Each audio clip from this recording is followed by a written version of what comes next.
Dans ce quartier populaire d'Antananarivo, c'est l'heure des derniers préparatifs électoraux sous haute surveillance de ces observateurs mandatés par l'Union européenne.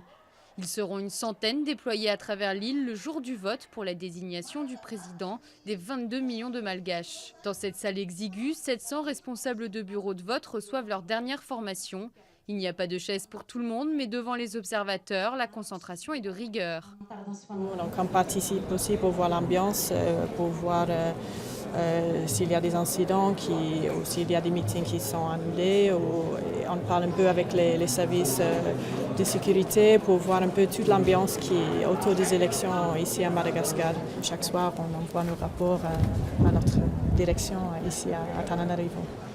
Les observateurs semblent sereins, probablement parce qu'aucun incident grave, aucun acte de violence ne s'est produit durant la campagne.